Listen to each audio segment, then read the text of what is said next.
প্রিয় শিক্ষার্থী বন্ধুরা, আজকে আমরা আলোচনা করব নিউটনের গতিসূত্র। দ্বিতীয় যে গতিসূত্র রয়েছে, ধ্রুবক ভর এবং পরিবর্তনশীল ভরের ক্ষেত্রে কিন্তু আলাদা হবে।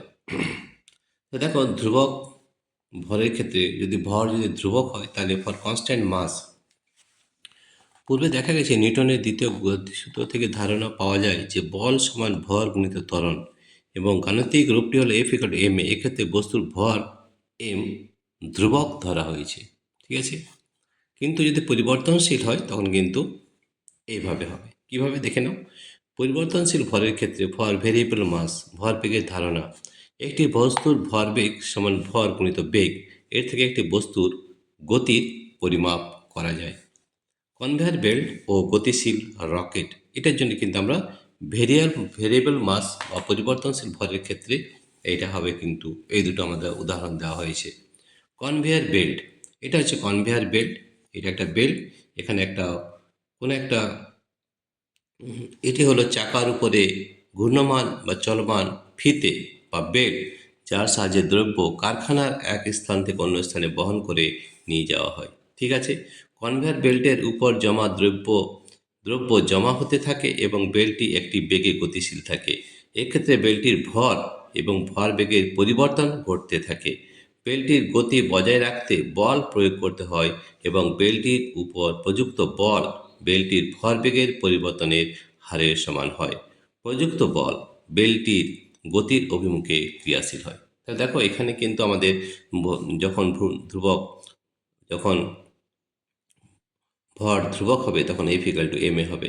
কিন্তু এই ফর ভেরিয়েবল মাস বা পরিবর্তনশীল ভরের ক্ষেত্রে এই সূত্র কিন্তু হবে না। ঠিক আছে, তাহলে আমাদের এখানে কি দিতে হবে? এখানে হচ্ছে যে বেলটির গতি বজায় রাখতে বল প্রয়োগ করতে হয় এবং বেলটির উপর প্রযুক্ত বল বেলটির ভরবেগের পরিবর্তনের হারের সমান হয়। প্রযুক্ত বল বেলটির গতির অভিমুখে ক্রিয়াশীল হয়। গতিশীল রকেট, এবং যদি গতিশীল রকেট হোক তার ক্ষেত্রেও কিন্তু এফ ইকাল টু এম এ এই সূত্রটিকে প্রযোজ্য হবে না। তাহলে গতিশীল রকেটের ক্ষেত্রে কি হয়? একটি গতিশীল রকেট থেকে জ্বালানি দহনজনিত গ্যাস তীব্র গতিবেগে নির্গত হয়, ফলে রকেটের ভর পরিবর্তিত হতে থাকে। এর ফলে রকেটের ভরবেগও পরিবর্তিত হতে থাকে। রকেটের উপর ক্রিয়াশীল বল রকেটের ভরবেগের পরিবর্তনের হারের সমান হয়। এই বল রকেটের গতির অভিমুখে ক্রিয়া করে। বোঝা গেছে? তাহলে আমাদের এই যে দুটো জিনিস রয়েছে, এটা কিন্তু মনে রাখতে হবে যে এফ ইকুয়াল টু এম এ এই সূত্রটা কিন্তু যখন হবে, যখন ভর কিন্তু ধ্রুবক হবে। ভর যদি ধ্রুবক না হয় তাহলে কিন্তু আমাদের এই পরিবর্তনশীল ভরের ক্ষেত্রে যে সূত্রটা আছে সেই সূত্রটা আমাদের প্রয়োগ করতে হবে। এখানে কি সূত্র রয়েছে? যে বল প্রয়োগ করতে হয় বেলটির, এই বল কিন্তু ভরবেগের পরিবর্তনের হারের সমান হয়।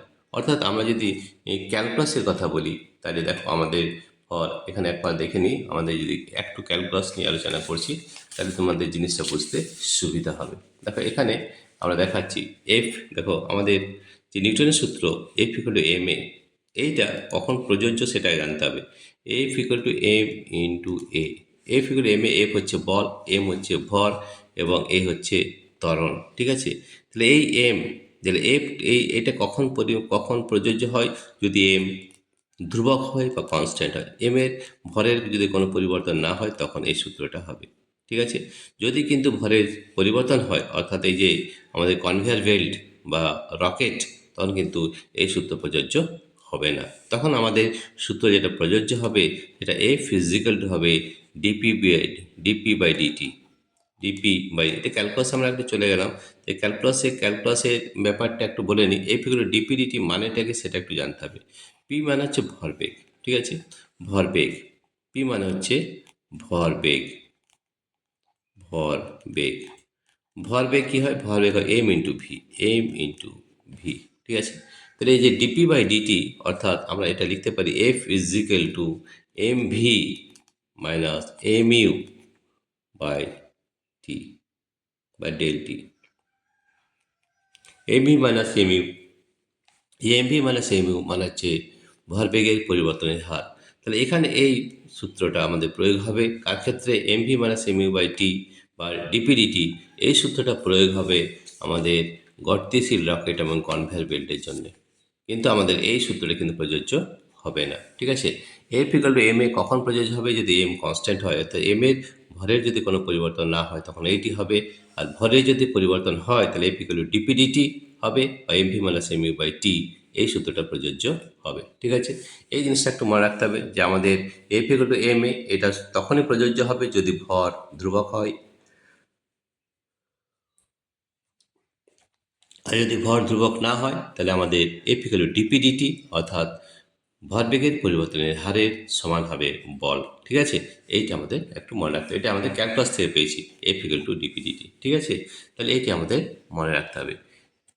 তাহলে দেখো আমাদের এখানে দুটো জিনিস খুব ভালো করে বুঝতে পারলাম আমরা, যে ধ্রুবক ভরের ক্ষেত্রে এফ ইকুয়াল টু এম এ হবে, কিন্তু ভর যদি ধ্রুবক না হয় তখন কিন্তু এফ ইকুয়াল টু ডিপিডিটি, বা ভরবেগের পরিবর্তনের হারের সমান হবে এইটা, F equal to DP by DT. ঠিক আছে, অর্থাৎ M V minus M U by T, বা চেঞ্জ ইন টাইম।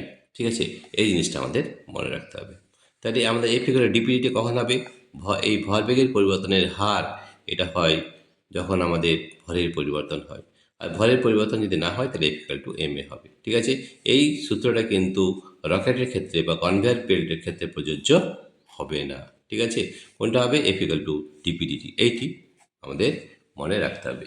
প্রিয় শিক্ষার্থী বন্ধুরা, তোমাদের যদি এই ভিডিওটি ভালো লেগে থাকে তাহলে প্লিজ সাবস্ক্রাইব, লাইক ও শেয়ার করবে। এবং তোমরা যদি এই ধরনের ভিডিও পেতে চাও তাহলে আমাদের অ্যাপের মধ্যে এই ধরনের ভিডিও রয়েছে। তাহলে আমাদের অ্যাপের নাম হচ্ছে পাই এডুকেশন। সেই অ্যাপটি অবশ্যই ডাউনলোড করতে হবে, তাহলে কিন্তু এই ধরনের অনেক ভিডিও তোমরা পাবে। ঠিক আছে, প্রিয় শিক্ষার্থীবৃন্দরা, তোমাদের যদি এই ভিডিওটি ভালো লেগে থাকে তাহলে প্লিজ সাবস্ক্রাইব, লাইক ও শেয়ার করবে। Thank you everybody for watching this video.